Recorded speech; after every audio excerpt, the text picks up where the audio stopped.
નમસ્કાર, હું પ્રવીણ. જેલ ડિબેટમાં આપનું સ્વાગત છે. સમગ્ર દેશમાં વિવિધ મુદ્દાઓ પર શોરબકોર છે અને કાશ્મીર ઘાટીમાં અજંપા પરિસ્થિતિ. ગયા ઓક્ટોબરથી જે સ્થિતિ સર્જાઈ હતી ટાર્ગેટ કિલિંગની, ફરીથી એ સિલસિલો શરૂ થયો છે. ચાહે શિક્ષિકા હોય કે બેંક અધિકારી હોય, ટાર્ગેટ કિલિંગ થઈ રહ્યું છે. હિન્દુઓ અને પંડિતોમાં આક્રોશનો માહોલ છે અને પંડિતો, કાશ્મીરી પંડિતો પલાયન કરવા પણ મજબૂર છે. જે ઘટનાઓ છેલ્લા એક અઠવાડિયામાં બની અથવા તો 27-28 દિવસમાં બની, તે બાદ ફરીથી એ સવાલ સર્જાય કે શું કાશ્મીરમાં બધું ઠીકઠાક તો છે ને?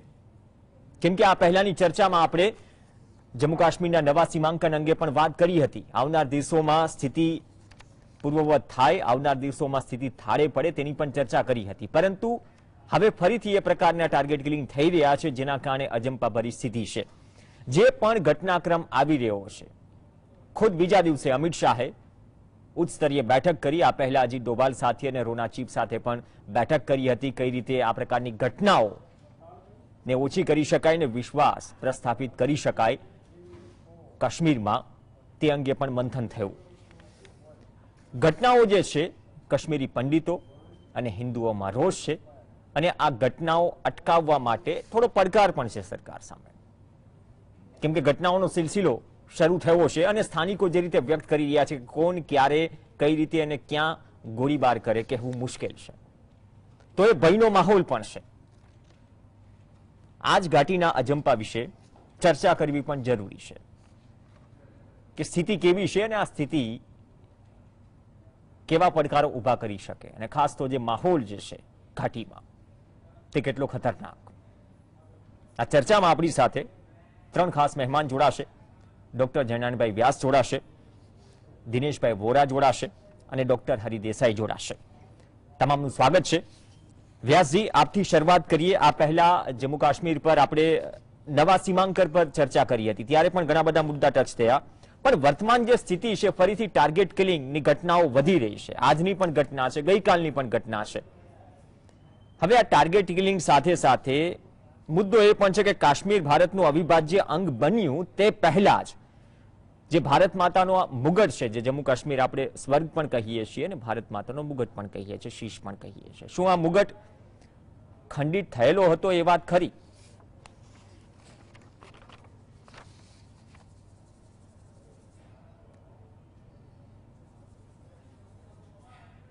વ્યાસ સાહેબ, આપના તરફથી અનમ્યુટ કરશો. આપના તરફથી મ્યુટ છે એટલે આપનો અવાજ પહોંચી શકે. આપણે પહેલો એક નાનો ઉલ્લેખ ટાર્ગેટ કિલિંગ બાબતનો છે. Me clear now? Yes sir, loud and clear sir. હા. આપણે જે વાત કરી એમાં માત્ર 1 મહિનામાં 7 જેટલા વ્યક્તિઓ ટાર્ગેટ કિલિંગને કારણે મોતના મોંમાં હોમાયા. અને આડેધડ ફાયરિંગ થાય જ્યારે એને ટાર્ગેટ કિલિંગ નથી કહેવાતું. અને હું નથી માનતો કે એમાં જે લિસ્ટમાં નામ આવ્યા છે એમાં સૈફુલ્લા કાદરી, રિયાઝ અહેમદ, શોફિયામાં એક નાગરિકનું મોત, અમીરા ભાટ, એટલે આમાં આ ટાર્ગેટ કિલિંગ કોને ગણે છે મીડિયા તે સમજાતું નથી. કારણ કે જો ટાર્ગેટ કિલિંગ હોય તો કાશ્મીરી પંડિત કે જેનું જે જૂથ ઉપર નિશાનું સાધ્યું હોય તેની જ હત્યા થવી જોઈએ. જયારે અહીંયા અડધા કરતા વધારે હત્યા તો મુસ્લિમોની થઈ છે. એટલે આપણે એને જાતિ મુજબ જુદું પાડવા નથી માંગતા, પણ આ ટાર્ગેટ કિલિંગ નો અર્થ સમજવા માંગીએ છીએ કે આતંક ફેલાવવા માટે ટાર્ગેટ કિલિંગ થાય છે કે પછી એક દહેશત ઉભી કરવા માટે થાય છે. આ શેનું ટાર્ગેટ છે એ જવાબ આ લિસ્ટ જોઈએ તો જ મળતો. પણ આપણે એવું માનીને ચાલીએ કે મહદઅંશે કાશ્મીરી પંડિતોને ટેરરાઇઝ કરવા માટેનો આ કાવતરું છે એવું આપણે માની શકીએ. પણ વિગતો એને, હકીકતો એને સમર્થન નથી આપતી. એટલે જ્યાં સુધી નવેસરથી વિગતો જોવામાં ના આવે સમજવામાં ના આવે ત્યાં સુધી આ ટાર્ગેટ કિલિંગ શબ્દ વપરાય કે કેમ એ અંગેની શંકા મને પોતાને છે. હું ખોટો હોઈ શકું. બીજા બંને નિષ્ણાતો છે એમાંથી કંઈક ને કંઈક આપણને સ્પષ્ટતા મળી રહેશે. મૂળ આ જે વિરાસત છે કાશ્મીરનો આખો પ્રશ્ન, એ મારા મત પ્રમાણે 3 કારણોસર છે. એક તો ત્યાં મહારાજા હરિસિંહ જે રાજ કરતા હતા અને જેમની રાજ પદ્ધતિ સામે અસંતોષ હતો, તે મહારાજા હરિસિંહની એક મહત્વાકાંક્ષા કે કાશ્મીર એ ભારતમાં પણ ન જોડાય, પાકિસ્તાનમાં પણ ન જોડાય અને પૂર્વનું સ્વિટ્ઝરલેન્ડ બને, જે તટસ્થ દેશ હોય. હવે સ્વિટ્ઝરલેન્ડ ને કાશ્મીર સાથે કુદરતી સૌંદર્યના કારણે સરખાવીએ ત્યાં સુધી તો બરાબર છે, પણ એક દેશ તરીકે એ એટલું વ્યાજબી છે. અત્યારે પણ કાશ્મીર લગભગ તો સબસિડી અને વિશેષ સવલતોના કારણે, વિશેષ પેકેજના કારણે જીવે છે. એટલે પહેલી એમની મહત્વાકાંક્ષા હતી કે કાશ્મીર કોઈની સાથે નહીં પડે. તે વખતે ગુપ્તચરોના સંદેશા એવા હતા કે પાકિસ્તાન મોટા પાયે ઘૂસણખોરી કરાવશે અને આતંકનો ઉદય એ જમ્મુ કાશ્મીરથી થશે. ફોર અ લોંગ ટાઈમ મહારાજા એમના તોરમાં હતા. એને લાગ્યું કે આવું તો કંઈ થાય એવું કંઈ દેખાતું નથી. એટલે આ ઘટનાના બીજ રોપાયા. એ પહેલાનો ઇતિહાસ જોઈએ તો મહારાજા હરિસિંહ કાશ્મીરની ગાદી પર 1925માં બેઠા, ત્યારે કાશ્મીરમાં એમના સૌથી મોટા વિરોધી શેખ અબ્દુલ્લા હતા. શેખ અબ્દુલ્લા યોગાનુયોગ શિક્ષક હતા અને શરૂઆતમાં આ શિક્ષક માંથી એમણે ટૂંકો માર્યો રાજકારણ. 1932માં મહારાજા હરિસિંહ સામે વધતા જતા અસંતોષનો અવાજ શેખ અબ્દુલ્લા બન્યા અને એમણે ઓલ જમ્મુ કાશ્મીર મુસ્લિમ કોન્ફરન્સની સ્થાપના કરી, જે પછીથી આપણે એને નેશનલ કોન્ફરન્સ તરીકે ઓળખીએ છીએ. 1940ના દાયકામાં અબ્દુલ્લા કાશ્મીરના સૌથી લોકપ્રિય નેતા બની ગયા અને આઝાદી પહેલા અબ્દુલ્લાએ કાશ્મીરમાં લોકશાહી લાગુ કરવા માટે ચળવળ શરૂ કરી, જેના કારણે તેમને જેલમાં મૂકવામાં આવ્યા. મહારાજા હરિસિંહના મનમાં કાશ્મીરને સ્વતંત્ર રાજ રાખવાનો વિચાર ઘર કરી ગયો અને એટલે સપ્ટેમ્બર 1947ની આસપાસ એવા અહેવાલો આવ્યા કે પાકિસ્તાન મોટા પાયે ઘૂસણખોરી કરાવશે. ત્યારે તો મહારાજાની માનવા માટે તૈયારી નહોતી. સપ્ટેમ્બરની 25મી તારીખ 1947ના સપ્ટેમ્બરની 25મી તારીખ, જયારે જસ્ટ આપણે આઝાદ થયા હતા, પછીનો લગભગ 1 મહિનાથી થોડા દિવસ વધારે એનો સમય, શેખ અબ્દુલ્લાને જેલમાંથી મુક્ત કરવામાં આવ્યા અને ત્યારે પણ મહારાજા તો હજુ આઝાદ કાશ્મીરના સ્વપ્નોમાં જ રાષ્ટ્ર હતા. એમના નાયબ વડાપ્રધાન દિલ્હી ગયા, ત્યાં એમણે કહ્યું કે અમે ભારત અને પાકિસ્તાન બંને દેશો સાથે મૈત્રીપૂર્ણ સંબંધો રાખવા માંગીએ છીએ અને મહારાજાની મહત્વાકાંક્ષા કાશ્મીરને પૂર્વનું સ્વિટ્ઝરલેન્ડ બનાવી એક તટસ્થ દેશ તરીકે પોતાના અસ્તિત્વને ટકાવી રાખવાનું છે. આ નિવેદન એમણે દિલ્હીમાં આપ્યું નાયબ વડાપ્રધાને કાશ્મીરના. એના માત્ર 2 અઠવાડિયાની અંદર 2 અઠવાડિયા કરતા થોડા વધારે સમય મહારાજે પાકિસ્તાનની સેનાએ કાશ્મીર પર હુમલો કર્યો 22મી ઓક્ટોબરની તારીખે અને કાશ્મીર અને પાકિસ્તાન વચ્ચેની સરહદ પાર કરી રાજધાની શ્રીનગર તરફ ઝડપથી આગળ વધવા માંડ્યા. વીપી મેનન એમણે પોતાના પુસ્તક પોલિટિકલ ઇમિગ્રેશન ઓફ ઇન્ડિયામાં લખ્યું છે કે 24 ઓક્ટોબરે મહારાજા અને ભારત સરકારને મહારાજાએ સૈન્ય સહાય માટેનો સંદેશો મોકલ્યો. બીજા દિવસે દિલ્હીમાં ભારતની સુરક્ષા સમિતિની બેઠક મળી રહી હતી. વીપી મેનનને શ્રીનગર મોકલવામાં આવ્યા અને વીપી મેનને મહારાજા હરિસિંહને હુમલાખોરોથી સુરક્ષિત રહેવા માટે જમ્મુ જવાની સલાહ આપી. ત્યાં વીપી મેનને મહારાજા સાથે કાશ્મીરના ભારતમાં વિલીનીકરણના કાગળ પર સહી કરાઈ.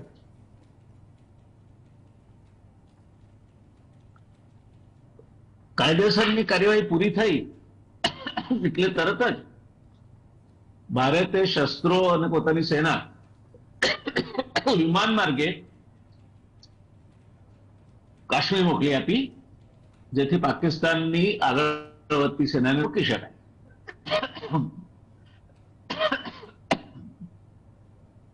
અને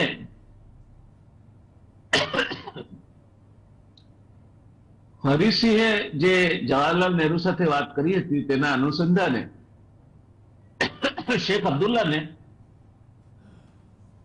5 માર્ચ 1948 ના રોજ રાજ્યના વચગાળાના વડાપ્રધાન તરીકે નિયુક્ત કરવામાં આવે. બસ આ બધા રામાયણના મૂળામાં છે. એને અનુસંધાને ભારતમાં બંધારણમાં અનુચ્છેદ 370 ઉમેરવામાં આવ્યું અને કાશ્મીરને વિશેષ દરજ્જો મળે. તરત જ રાષ્ટ્રપતિ રાજેન્દ્ર પ્રસાદે રાજ્યમાં 35A એટલે વિશેષાધિકારો લાગુ કરવાની મંજૂરી આપી અને 1954માં જમ્મુ કાશ્મીરનું અલગ બંધારણ બનાવવામાં આવ્યું. તે પછી ધીરે ધીરે કાશ્મીરમાંથી રાજવંશ ગાયબ થઈ ગયો, અદ્રશ્ય થઈ ગયો અને કાશ્મીર એ જુદી જુદી માન્યતાઓ ધરાવતા રાજકીય નેતાઓના હાથમાં આવ્યું. એમાં શેખ અબ્દુલ્લા મુખ્ય હતા. આ જે કંઈ થયું એ દરમિયાનમાં કેટલોક જે ભાગ છે આપણો કાશ્મીરનો એ પાકિસ્તાની સેનાએ દબાવી પાડ્યો હતો. એવું કહેવાય છે અને કદાચ હકીકત પણ છે કે સરદાર પટેલ એ મતના હતા કે આ સાચો મોકો છે, અત્યારે અમને તગડી કરવા જોઈએ, નહીં તો ભવિષ્યમાં મોટી માથાના દુખાવા જેવી પરિસ્થિતિનું નિર્માણ થશે. પણ મહારાજા હરિસિંહ અને આપણા ભારતીય વડાપ્રધાન જવાહરલાલ નહેરુ એમણે આ સમગ્ર પ્રશ્નને માઉન્ટ બેટનની સલાહ હેઠળ યુનાઇટેડ નેશન્સ પાસે લઈ જવાનું નક્કી કર્યું. પ્લેબિસાઇટ એટલે ત્યાં મતદાન થાય કે કાશ્મીરીઓ નક્કી કરે કે પોતાને કોની સાથે જોડાવું છે, તેની પણ વાત આગળ આવી કે યુનાઇટેડ નેશન્સના નિગરાની નીચે આ જનમત સંચય કરવામાં આવે. ભારતને એ મંજૂર નહોતું. ભારતે કહ્યું કે કાશ્મીર તો અમારો અવિભાજ્ય અંગ છે અને અમે આ જનમત સંગ્રહની વાત સાથે સંમત નથી. પણ આ મડાગાંઠ ત્યારે પડી ગઈ. કાળક્રમે 1962માં ચીને આપણા પર આક્રમણ કર્યું ત્યાર પછીના સમયમાં પાકિસ્તાને બહુ જ કુનેહપૂર્વક એ જે એની પાસે હતી કાશ્મીરના અમુક ભાગની દબાવી પાડેલી જમીન એમાંથી ચીનને આપી. એટલે એક્સાઈ ચીનનો જે ભાગ છે ચીનના કબજામાં ગયો. એટલે પાક ઓક્યુપાઈડ કાશ્મીર પીઓકે અને ચાઇના ઓક્યુપાઈડ કાશ્મીર ટેરિટરી એમ બે દેશ જે જમીન આપણે ગુમાવી એના માલિક બન્યા. અને એના કારણે આ પ્રશ્ન આખો વિશેષ ગૂંચવાયો.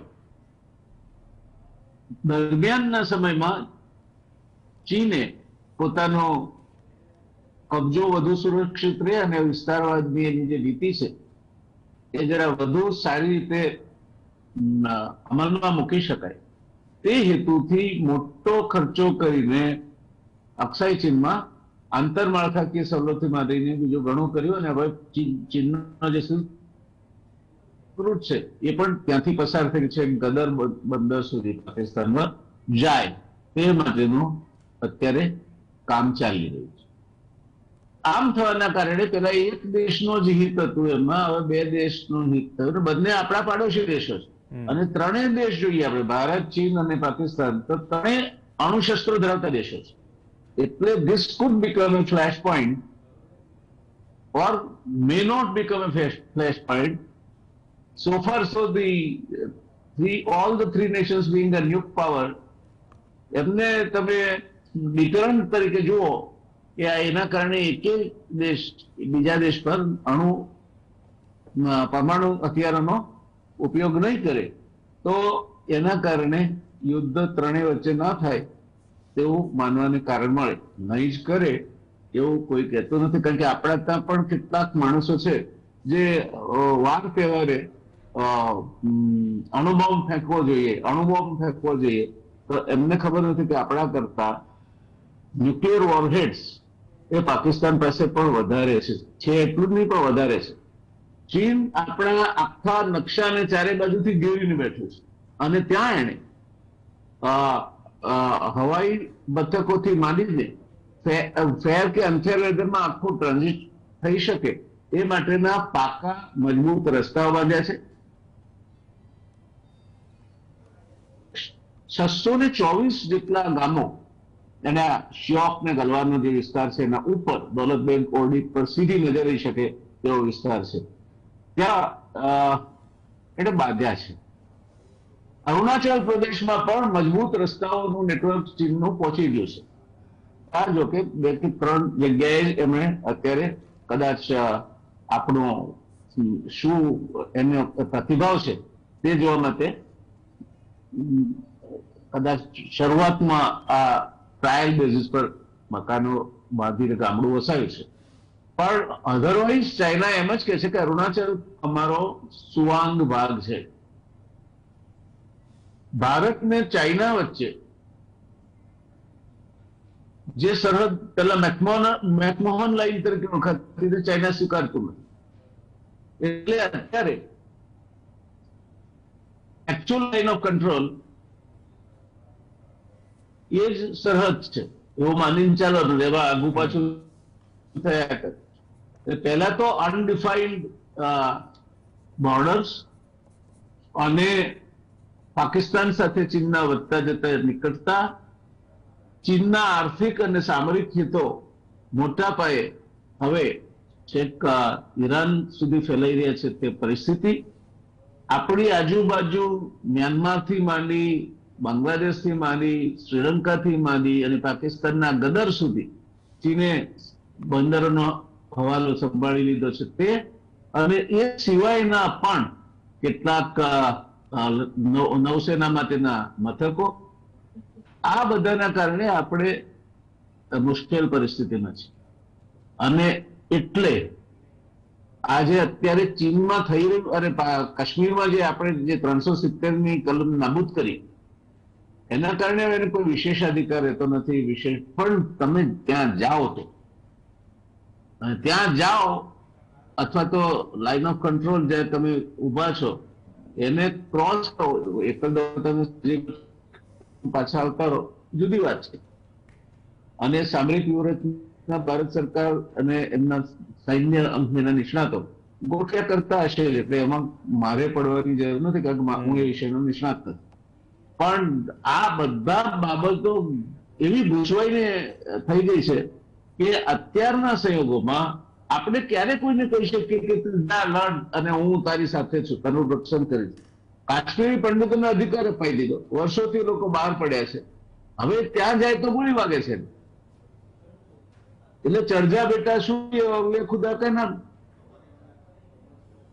આ હકીકત સમજ્યા વગર માત્ર ને માત્ર જેને કહેવાય કે એક પ્રકારનો ઉન્માદ, એ ઉન્માદ આધારિત જે વાતો થાય છે, ભારત પાકિસ્તાન, ભારત ઓક્યુપાઈડ કાશ્મીર એન્ડ ભારત ચીન એ વચ્ચેની વાતની, ત્યારે આપણે અને આપણા હરીફોની તાકાત સમજવી પડે. ચીન પાસે આર્થિક ક્ષમતા પણ છે, સામરિક ક્ષમતા પણ છે. ઓફકોર્સ આપણી પાસે ભૂમિદળ છે, એ ઉત્તમ પ્રકારનું છે, એમાં કોઈ શંકા નહીં. પણ હવે જમાનો હાઈટેક યુદ્ધનો આવ્યો છે, તો હવે હુમલો કરવા આવશે તો 90,000 ફૂટ ઊંચે ઉડતું ડ્રોન આવશે, અને ત્યાંથી થોડું નીચે આવીને કે જ્યાંથી એને વાર કરવો હશે ત્યાંથી એક સાથે 6 કે 8 નિશાનો પર એ ટાર્ગેટ કરી શકશે નહીં. એ ટાર્ગેટ 100% વાગશે. હવે આપણે ત્યાં અડધી સરહદ કવર કરી છે રશિયા પાસેથી S-400 લઈ. એટલે આ બધો ગૂંચવાડો બહુ છે આમાં. કોઈ એમ કે ખાડા ખખડાવીને ચીન પણ નથી કહી શકતું કે અમે ભારત પર હુમલો કરીને એને સીધું કરી દઈશું. પાકિસ્તાનની એ હેસિયત નથી. પણ ગાડા માણસ સાથે તમે લડાઈ કરો તો ક્યાંક તમને ઉજળો તો થાય છે. અને ભારત એ પોતે પણ અણુસત્તા છે. S-400 નો એક બેટરી ભારતે ઇન્સ્ટોલ કરી છે. આ યુક્રેન યુદ્ધના કારણે કદાચ બાકી 2 નહીં, પણ આપણે 6 બેટરી જોઈએ. જે તમે જોયું હોય તો જયારે ઇઝરાયલ ઉપર હમાસે હુમલો કર્યો ત્યારે એ લોકો આયરન લેડી કહેતા હતા. એના થકી એ લોકો એકે રોકેટ બેરિંગ થયું ઇઝરાયલમાં લેન્ડ થવા દીધું નહોતું. હવામાં તોડી પડ્યા હતા. અને એ રોકેટ કેટલી ગતિ કેટલા પેલાથી આવતા હતા, 1 મિનિટમાં 100 રોકેટ ફેંકાતા હતા. એટલે આ પરિસ્થિતિના પરિપ્રેક્ષમાં આપણે આ 307ની નાબૂદીની ઉજવણી કરવી જોઈએ. 35A ની નાબૂદીની ઉજવણી પણ કરવી જોઈએ. અને આપણી સાથે બંને આ ક્ષેત્રના જાણકાર એવા ખૂબ વિદ્વાન કહી શકાય એવા પેનલિસ્ટ છે. એટલે મને લાગે છે કે આ એક મુદ્દો છે, મેં મૂક્યો છે. સમયની દ્રષ્ટિએ મેં 20 મિનિટ લીધી છે, એટલે મારા ભાગ આવતો સમય મેં વાપરી કાઢ્યો છે. તો પ્રવીણભાઈ, તમે હવે આપણા બંને જે ગેસ્ટ છે એમના વચ્ચે આ સમય વાપરીએ આપણે તો આપણા દર્શક મિત્રોને ફાયદો થશે. જી, ધન્યવાદ વ્યાસજી પ્રસ્તાવના માટે. અને પ્રસ્તાવના કરતા જે મૂળ એક બેઝ, એક ફાઉન્ડેશન બંધાયું, અને હવે તમે 370-35A ની વાત કરી તો એને વધુ ડિટેલમાં પણ જાણીશું કે વિશેષ રાજ્યનો દરજ્જો શું, જે સ્થિતિ હતી ભૂતકાળની અને વર્તમાનની. એક બ્રેક માટે રોકાઈશું. ડોક્ટર હરિ દેસાઈ પાસે એ જાણીશું કે કાશ્મીર તો આપણું છે, પણ 370 હટી ન હતી એ પહેલા જે વિશિષ્ટતાઓ છે અથવા તો જે સ્પેશિયલ સ્ટેટસ છે ઘાટી માટે, જમ્મુ કાશ્મીર માટે, એ ખરેખર શું હતું અને અત્યારે શું તફાવત છે, અને જે કંઈ અજંપાભરી સ્થિતિ છે એ શું સૂચવે છે. બ્રેક બાદ ડોક્ટર હરિ દેસાઈ પાસે જઈશું. કાશ્મીર ઘાટીમાં અજંપા પર ચર્ચા કરી રહ્યા છીએ. ચર્ચા આગળ વધારીએ. ડોક્ટર હરિ દેસાઈ આપણી સાથે જોડાયેલા છે. દેસાઈ સાહેબ, જે સાહેબે વાત કરી આઝાદી પહેલાથી એ સમયની 370ની 35A લાગુ થઈ, અને પણ આપણે થોડું ડીપમાં જઈએ, આ મુદ્દા પર પ્રકાશ પાડી કે કાશ્મીર ભારતમાં ભળ્યું ત્યારબાદ પણ કાશ્મીરને જે ઉપલબ્ધ વિશિષ્ટતાઓ છે, 2 નિશાન, 2 સંવિધાન, 2 પ્રધાન, એ વિશે આપ થોડી ડિટેલમાં વાત કરો, જેથી વર્તમાન જે સ્થિતિ છે એનો પણ થોડો પરિપ્રેક્ષ્ય સમજી શકાય. પ્રવીણ, પહેલી વાત તો એ છે, મારો અવાજ બરાબર આવે છે? Loud and clear sir. હા, પહેલી વાત તો એ છે કે જે રજવાડાઓ, દેશી રજવાડાઓ, એ ભારત સાથે, ઇન્ડિયન યુનિયન સાથે સરદાર સાહેબે જે આપણને આખું પ્રિન્સલી સ્ટેટ્સ માટેનું જે રિયાસત ખાતું હતું, એમાં એના અન્વયે જે રજવાડાઓને ભારત સાથે જોડ્યા, એ રાજાઓ અને નવાબો, એ બધાનો ખરેખર તો આપણે આભાર માનવો જોઈએ. કારણ કે એમણે પોતાની ઘણી વખતે છે ને એક શેઢા માટે પણ હત્યાઓ થતી હોય છે. એક શેઢો કે એક ખેતરના એક ભાગ માટે પણ આખા ને આખા રજવાડા એમણે આપી દીધા, મોટા ભાગના. બધા રાજ્યોને એવું હતું કે વિદેશ સંબંધો, સંરક્ષણ અને કોમ્યુનિકેશન, આ 3 એવા મુદ્દાઓ હતા કે જે મુદ્દાઓ એ કેન્દ્ર સરકારના હાથમાં રહે, અને બાકી બધી વ્યવસ્થા છે ને એ રાજ્યોને હસ્તક રહે. બંધારણ બનાવવાનું પણ રાજ્યોને હસ્તક હતું, પરંતુ મોટા ભાગના રજવાડાઓ જે હતા એમણે છે ને ભારત સરકારને એવું જણાવ્યું કે તમે જે બંધારણ બનાવો છો એ બંધારણ અમને સ્વીકાર્ય હશે. જમ્મુ કાશ્મીરની સ્થિતિ જુદી હતી. મને લાગે છે ડોક્ટર જયનારાયણભાઈએ જે વાત કરી એમાં એમણે ઘણી બધી પાર્શ્વભૂમિ મૂકી દીધી છે, એટલે હું એનો પુનરોચ્ચાર નથી કરતો. પણ જમ્મુ કાશ્મીરની પ્રજા, બહુમતી પ્રજા એ મુસ્લિમ અને ત્યાંનો શાસક હિન્દુ, જુનાગઢની બહુમતી પ્રજા છે ને એ હિન્દુ અને એનો શાસક મુસ્લિમ, હૈદરાબાદની બહુમતી પ્રજા હિન્દુ અને એનો શાસક મુસ્લિમ. એટલે આ જે આખી પરિસ્થિતિ હતી 3 રજવાડાઓની, એની છે ને વિશેષ પરિસ્થિતિ હતી. મને લાગે છે જુનાગઢ તો 3 મહિના પાકિસ્તાનમાં રહીને ભારતમાં પાછું આવ્યું. હૈદરાબાદ એ આપણે છે ને 1948માં ઓપરેશન પોલો થકી આપણે લીધું. જમ્મુ કાશ્મીરનો જે પ્રશ્ન હતો, વ્યાસજીએ જરૂર એના સંદર્ભમાં કહ્યું કે 22 ઓક્ટોબર 1947 ના રોજ રેડર્સ આવ્યા. રેડર્સ એટલે તો પાકિસ્તાનના રેગ્યુલર્સ હતા, એની આર્મીના માણસો હતા, પણ રેડર્સ એટલે આઝાદીના લડવૈયાઓ તરીકે આવ્યા હતા અને એમણે છે ને જમ્મુ કાશ્મીર ગપચાવવું હતું. બારામુલ્લા સુધી જયારે આવી ગયા અને ત્યાંથી છે ને વીજળી ઘર પણ બંધ કરી દીધું એમણે, ત્યારે છે ને મહારાજાએ શ્રીનગર છોડી દેવું જોઈએ અને જમ્મુ આવવું જોઈએ એવી વાત છે ને વીપી મેનને એમને સલાહ આપી હતી. હવે આ સંજોગોની અંદર કેટલીક શરતો હતી, કારણ કે એમણે છે ને મહારાજાએ પોતે પણ શરતો મૂકી હતી. વ્યાસજીએ બહુ સરસ રીતે વાત કરી. મારી પાસે મહારાજાની એક અધિકૃત બાયોગ્રાફી છે, અમારા હરબંસ સિંઘે લખેલી, અને એનો હિન્દી અનુવાદ પણ છે. હરબંસ બહુ જાણીતા હિસ્ટોરિયન છે અને મહારાજાના પરિવાર સાથે પણ બહુ જ નજીકના સંબંધો ધરાવે છે. ચંદીગઢમાં રહે છે, ડોગરા છે. પણ એમાં છે ને મહારાજાને પેલું પૂર્વનું સ્વિટ્ઝરલેન્ડ બનાવવું હતું, એટલે એમણે સ્વતંત્ર રહેવું હતું ને એમાંથી જ આ બધી સમસ્યા ઊભી થઈ. હવે આ જે છે ને દો નિશાન, દો સંવિધાન, દો પ્રધાન, એની વાત જે છે એ ત્યાંની પ્રજાને સાથે લેવા માટે એ ખાસ સંજોગોની અંદર એ જે આપણે છે ને સ્વીકારવું પડ્યું. અને આપણે ત્યાં જે એક ગેરમાન્યતા ચાલે છે કે 370 ની કલમ છે ને નહેરુએ દાખલ કરાવી. તમે છે ને આપણા દર્શકોએ નવજીવનમાં જઈને સરદાર પટેલના જે પસંદ કરેલો પત્ર વ્યવહાર છે 2 ભાગમાં, વી શંકર જે એમના સેક્રેટરી હતા, એની અંદર 370 ની જે કલમ છે 306 એ હતી એ વખતે ડ્રાફ્ટમાં, એ છે ને સરદાર સાહેબ પાસે મંજૂર કરાવી હતી. નહેરુ અમેરિકા હતા ત્યારે છે ને આ બાબત સ્વીકારવામાં આવી હતી.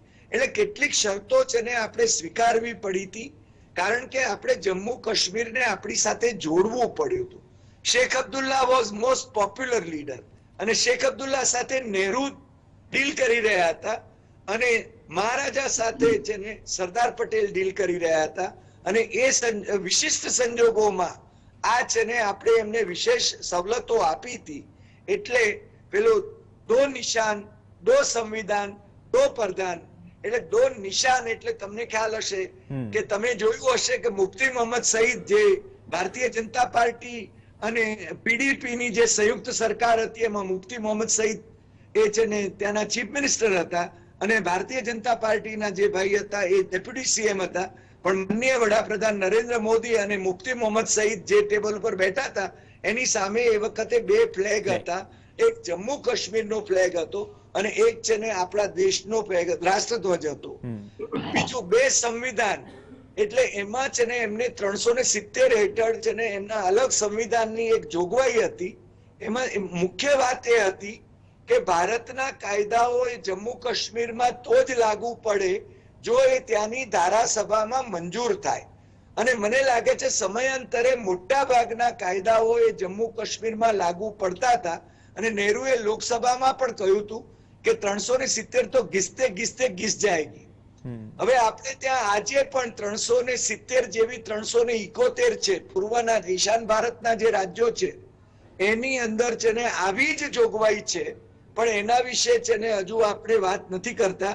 અને માનનીય ગૃહમંત્રી અમિત શાહે વારંવાર પૂર્વના ઈશાન ભારતના રાજ્યોને કહેવું પડે છે કે અમે 371 છે ને નહીં હટાવીએ, કારણ કે 370 હટ્યા પછી 371 હટાવાશે એવું લાગે છે. દો પ્રધાન, એ વખતે છે ને પ્રાઇમ મિનિસ્ટર નો હોદ્દો એ જમ્મુ કાશ્મીરમાં હતો, કારણ કે પ્રાઇમ મિનિસ્ટર એ ભારતનો એક જ હોવો જોઈએ, પણ એ વિશેષ સંજોગોમાં શેખ અબ્દુલ્લાને પ્રાઇમ મિનિસ્ટર કહેવાતા હતા. તમને ખ્યાલ હશે કે અગાઉ છે ને બ્રિટિશ સરકારમાં જે પ્રાંતો હતા એમાં પ્રીમિયર કહેવાતા હતા. બંગાળ, મદ્રાસ, બોમ્બે એ બધા પ્રાંતોની અંદર છે ને ચીફ મિનિસ્ટરો એ વખતે પ્રીમિયર કહેવાતા હતા અને જમ્મુ કાશ્મીરના સંજોગોની અંદર એ પ્રાઇમ મિનિસ્ટરનો હોદ્દો એ રીતે શેખ અબ્દુલ્લાનો હતો. આજ શેખ અબ્દુલ્લા એ શેર હમારા મારા હૈ, અબ્દુલ્લા ને મારા હૈ, આ છે ને જનસંઘનું એક સૂત્ર હતું. પણ એ જ શેખ અબ્દુલ્લાના પરિવાર સાથે અટલ બિહારી વાજપેયીની સરકાર જ્યારે કેન્દ્રમાં બની ત્યારે જ એમણે એના એનડીએમાં એનો સમાવેશ હતો. શેખ અબ્દુલ્લાના પૌત્ર ઓમર અબ્દુલ્લા એ વાજપેયી સરકારમાં વિદેશ રાજ્યમંત્રી હતા અને એનડીએમાં એમના પુત્ર ડોક્ટર અબ્દુલ્લા એ ત્યાં આગળ ચીફ મિનિસ્ટર હતા. એટલે આ બધાની સાથે જેમને અત્યારે છે ને આપણે રાષ્ટ્રદ્રોહી ગણાવીએ છીએ એ લોકો પણ છે ને ભારતીય જનતા પાર્ટી સાથે રાજકીય સહશયન કરી ચૂક્યા હતા. પણ એ આ વિશેષ સંજોગોની વાત હતી. એ વિશેષ સંજોગોનો છે ને જે જોગવાઈ હતી એને અપ્રભાવી કરવામાં આવી 5 ઓગસ્ટ 2019 ના રોજ.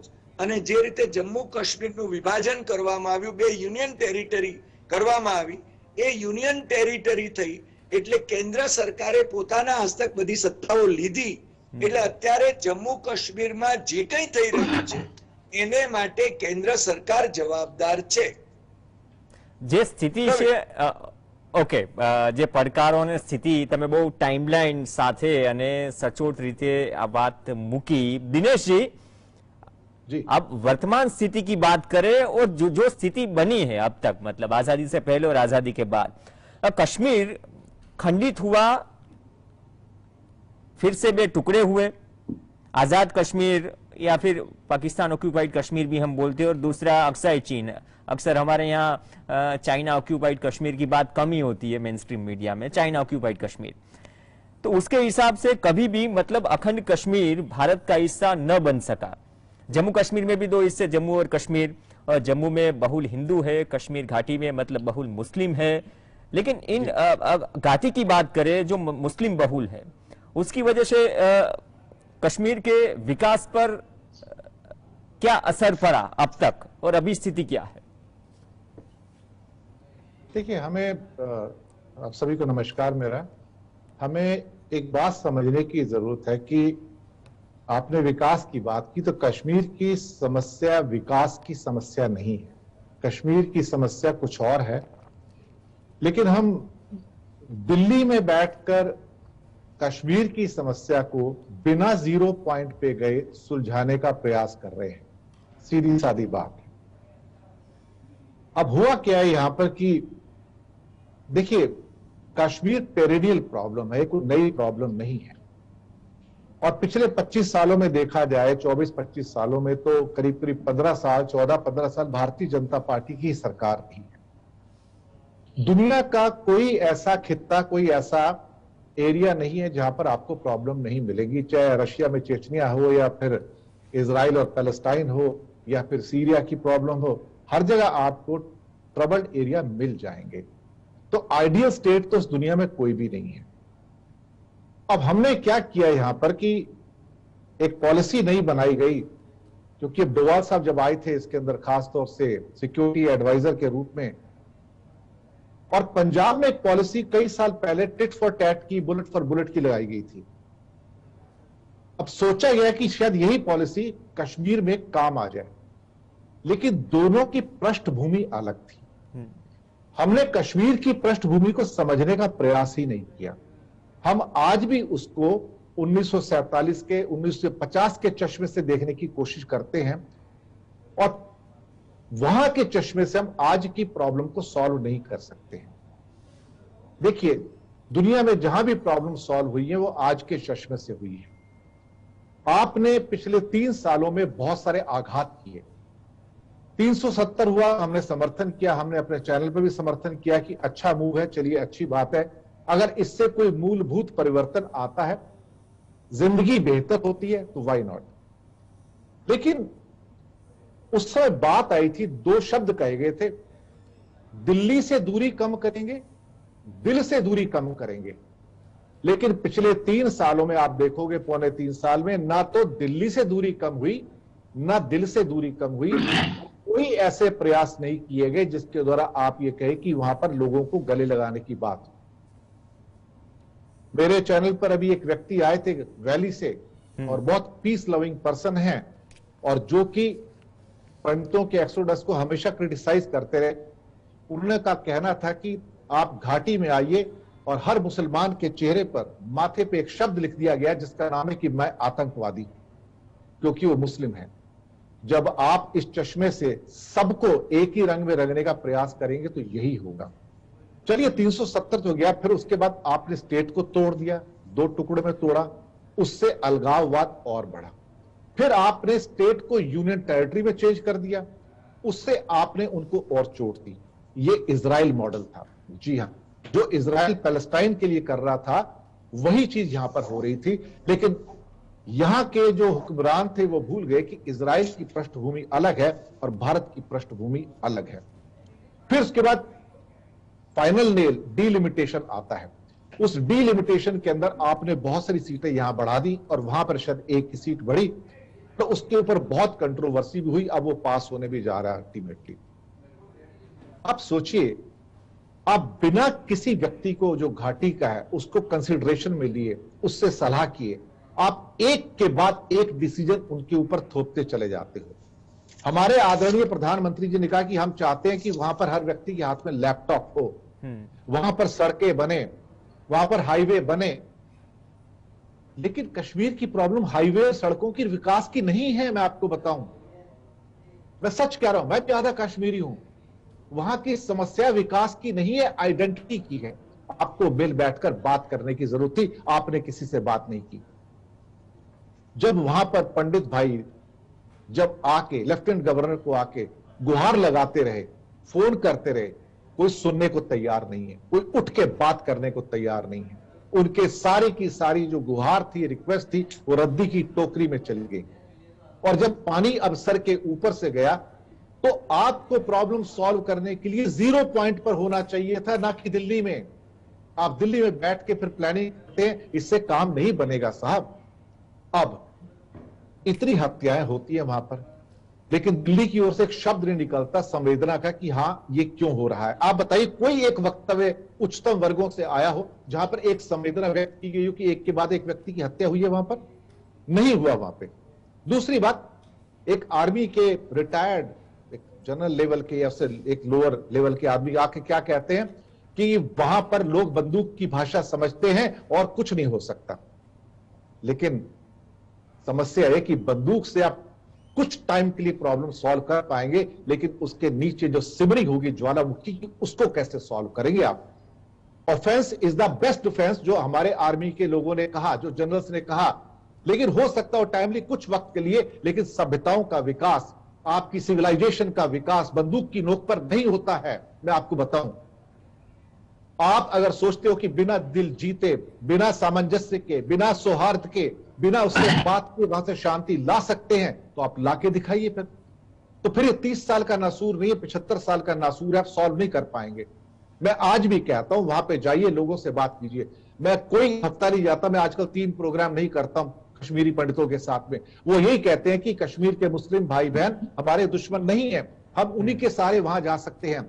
आप वहां पर गेटोज में, कैंप्स में, सील्ड एरियाज में पंडित को रखना चाहते हैं जबरदस्ती। पिछले कई दिनों से बंधक बना के रखा हुआ ताकि जम्मू ना जा सके। आप क्या कर रहे हैं वहां पर? किस किस्म की स्ट्रेटजी है आपकी? देखिए, जो डैमेज होना है वो हो चुका है, इससे ज्यादा कृपया करके डैमेज मत कीजिए। आप वहां जाकर बात कीजिए वहां के बाशिंदों से। आप बात करके बात को, उस सिलसिले को आगे बढ़ा के वहां से एक सौहार्दपूर्ण वातावरण तैयार कीजिए। और क्या कोई दिल्ली का व्यक्ति वहां जाके बात करने को तैयार है जमीन पर किसी से? आप बताइए मुझे। मैंने अभी तक एक प्रयास नहीं देखा है। मुझे आशंका है कि अभी अमरनाथ यात्रा प्रारंभ होने वाली है, उसके लिए बहुत एलोबरेट सुरक्षा बंदोबस्त किए गए हैं, और वहां पे कोई दुर्भाग्यपूर्ण कोई घटना होगी तो उसकी जिम्मेदारी कौन लेगा? आज हर चैनल के ऊपर एक सवाल आ रहा है, जो इतने हमारे पंडित भाई बहन ही नहीं, जो मुस्लिम भाई बहन है वो भी मारे जा रहे हैं। अगर एक हिंदू भाई बहन मरता है तो उसके आगे एक अमरीन भी मरती है, उसके आगे एक रियाज भी मरता है, एक कादिर भी मरता है, लेकिन टारगेट किलिंग की बात की जाती है। सोचने वाली बात यह है कि आप बात नहीं करेंगे तो बात कैसे बनेगी? लेकिन वहां पर कोई बात नहीं करता। अगर आप लोगों को बाड़ों में बंद कर देना चाहते हैं, भेड़ बकरियों की तरह, यह दिखाने के लिए कि एक्सोडस पूरा हो गया, तो हम मुंह दिखाने लायक नहीं बचेंगे। देखिए, यही तो सरकार थी जिसने पीडीपी के साथ समझौता किया था, महबूबा मुफ्ती को उसने चीफ मिनिस्टर बनाया था, फिर बाद में हटा दिया था, फिर आपने सारे बाकी कदम उठाए, लेकिन अल्टीमेटली हम पहुंचे कहां पर है? हमारे पास सॉल्यूशन होने चाहिए थे। उम्मीद थी 370 के बाद बात बन जाएगी, लेकिन आप एक के बाद एक चीजें इंपोज करते चले गए। आपने कभी एक बार नहीं पूछा कि कश्मीरियों को चाहिए क्या। एक बार बात नहीं की आपने कि अल्टीमेटली सॉल्यूशन क्या हो सकता है। दूसरी बात, अब ये खित्ता तो पाकिस्तान के पास भी एक छोटा है, कश्मीर का हिस्सा है, चाइना के पास भी अक्साई चीन है, शाक्सगम वैली भी उसके पास है, बाकी हिस्सा 42% हमारे पास है। जब आपके 3 दावेदार हैं एक जमीन के, तो आप बैठ के बात तो कर सकते हैं। आपने तो खिड़कियां दरवाजे बंद किए हुए हैं। आपने कहा कि अखंड भारत सब कुछ हमारा है। भाई मैं तो मानता हूं अखंड भारत हमारा है, ये देश हमारा है, कश्मीर हमारा है, लेकिन सॉल्यूशन के लिए कहीं तो बात करनी पड़ेगी आपको, कुछ तो करना पड़ेगा, लेकिन आप नहीं करते। ना दिल्ली से दूरी कम होती है, ना दिल से दूरी कम होती है। और जब हमारे उच्चतम वर्गों के आदरणीय जब श्रीनगर जाते हैं, श्रीनगर बंद हो जाता है, कर्फ्यू लग जाता है, इंटरनेट सारा का सारा बंद हो जाता है, मार्केट बंद कर दी जाती है। मैं आपको सच कह रहा हूं, अभी यूएई का डेलीगेशन आया था, वहां पे बहुत सारे भारतीय बिजनेसमैन थे। उतरते ही उनका पहला प्रश्न क्या था, एयरपोर्ट से अब निकलते हैं, हर 50 गज पे, हर 20 गज के ऊपर पुलिसमैन क्या है, क्या कर रहे हैं यहां पर। उनके साथ उनके उतरते ही उनके इंटरनेट बंद हो गए थे। उन्होंने कहा ये क्या हो रहा है। उनको समझाया गया था कि आप तो यहां बिजनेस करने आ रहे हैं, लेकिन इन हालातों में कौन बिजनेस करेगा। मैं अभी भी कहता हूं बात बन सकती है, प्लीज जाइए, उनसे बात कीजिए। अगर आप बात करेंगे तो शायद बात बन भी जाएगी, लेकिन दिल्ली में बैठ के श्रीनगर का सोल्यूशन नहीं हो सकता है। और अगर इस बार एक्सोडस पूरा हो गया, हमारे पंडित भाई बहन या हिंदू भाई बहन निकल गए, प्रवासी मजदूर निकल गए, तो आप ये समझिए कि कश्मीर भारत के हाथ से फिसल रहा है। बाउंड्री के अंदर है, आर्मी के साथ रह के अंदर रहेगा, लेकिन वहां पर आपको सपोर्ट करने वाला कौन होगा। आप ऐसा मत कीजिए, पुरानी गलतियों को मत दोहराइए, हिस्ट्री से सबक लीजिए।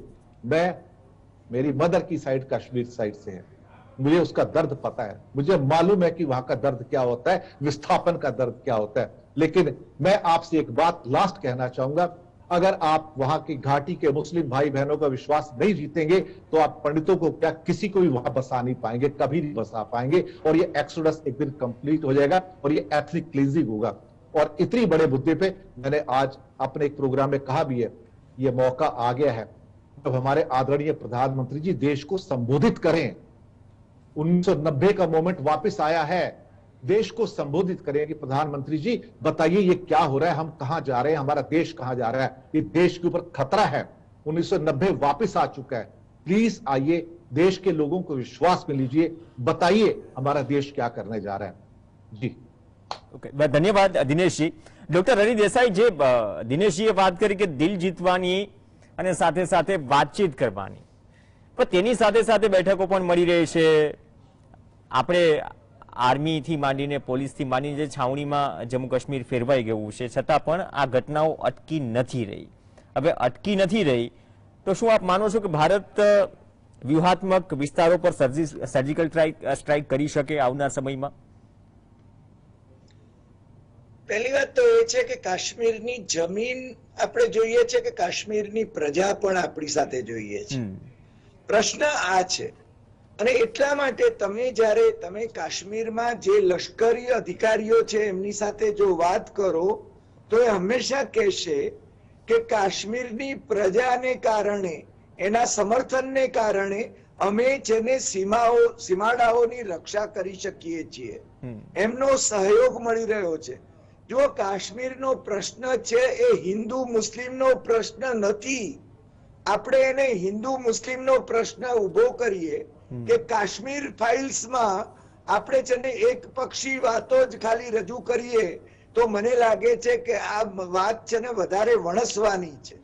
અગ્નિહોત્રીની એ ફિલ્મ જે છે ને માત્ર કાશ્મીરી પંડિતોને મારી નાખ્યા એની જે વાત કરે છે, તમે અશોક કુમાર પાંડે નામના બહુ જ જાણીતા ઇતિહાસકારના કાશ્મીરનામા એને વાંચો અથવા તો એના છે ને યુટ્યુબ પરના વિડીયો જુઓ તો તમને ખ્યાલ આવશે।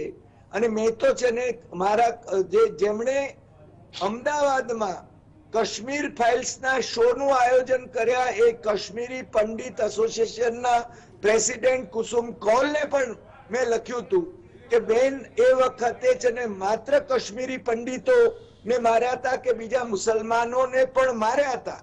એમણે લખ્યું કે 1 લાખ મુસ્લિમો એ વખતે મર્યા હતા અને એમાંના બધા કઈ ટેરરિસ્ટો નહોતા, જે ભારત તરફી હતા, જે ઇન્ડિયા તરફી હતા, એ લોકોને આતંકવાદીઓ ટાર્ગેટ કરી રહ્યા હતા.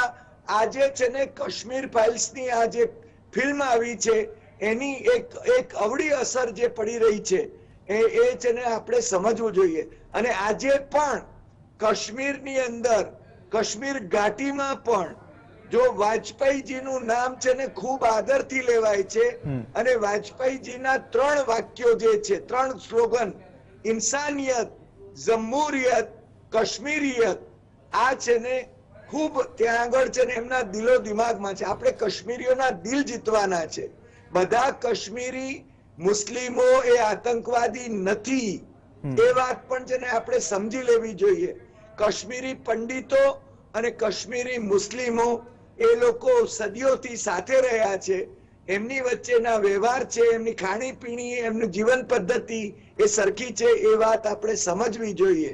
અને એટલા માટે જ અટલજીના આ 3 વાક્યોમાં ઇન્સાનિયત, જમહુરિયત અને કાશ્મીરિયત, આમાં છે ને એ લોકોના દિલ જીતી શકાય. આપણે છે ને બધા કાશ્મીરીઓને, કાશ્મીરી મુસ્લિમોને આતંકવાદી ન જ ગણી શકીએ. ओके दिनेश जी, 3 मिनट है सर आपके पास. जो व्यास जी ने मतलब उल्लेख किया चीन का, मतलब कैसे टेरिटरी बसा के रखा, 624 गांव, 370 के बाद जो पूर्वोत्तर की सरहदों पे हुआ, चीन जो कर रहा है. और दूसरी बात, हम ये भी नारा सुनते कश्मीर तो जाकी है, पीओके अभी बाकी है. तो ये जो चांसेस बनता है या फिर चर्चा होती है कि आप क्या देखते हैं कि हम पीओके में भी सर्जिकल स्ट्राइक कर सकते हैं? दूसरी बात, मतलब कर सकते हैं तो पूर्वोत्तर की सीमाओं पर क्या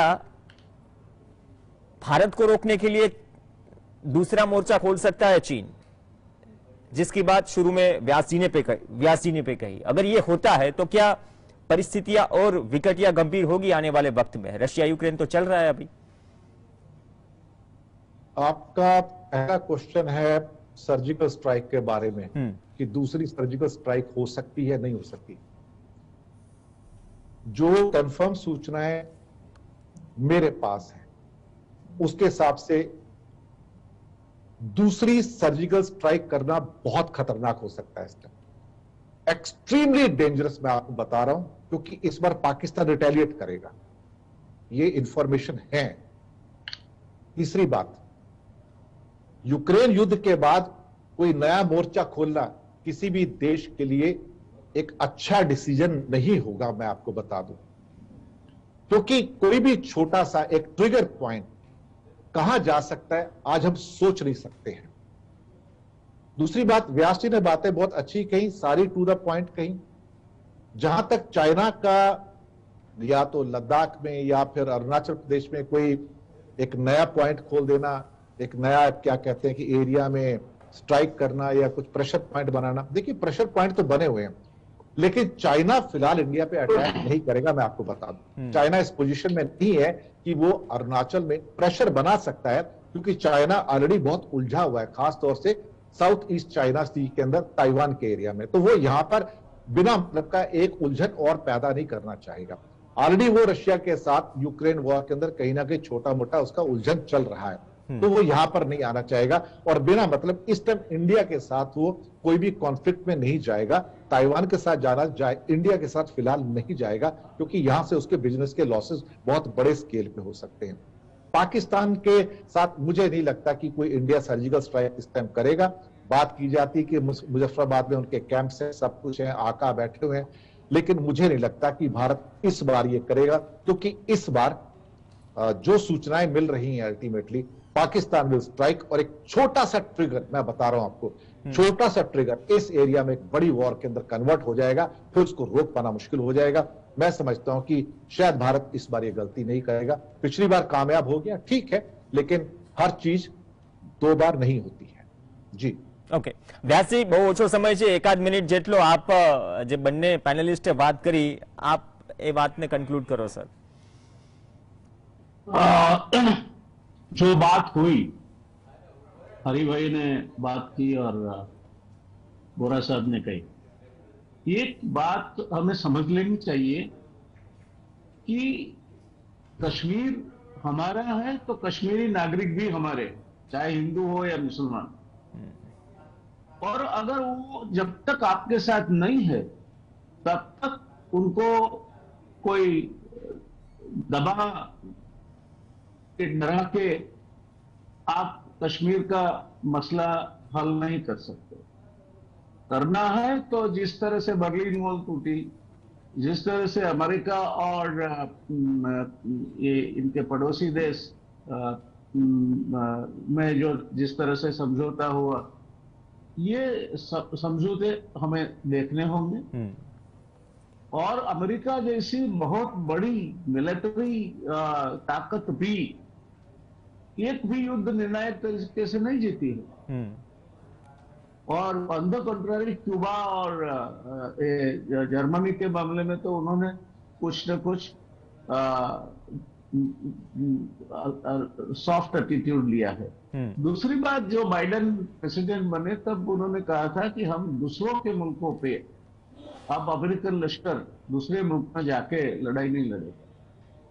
ये भी इनको अभी कहीं ना कहीं ब्रह्म सत्य की प्राप्ति हुई है।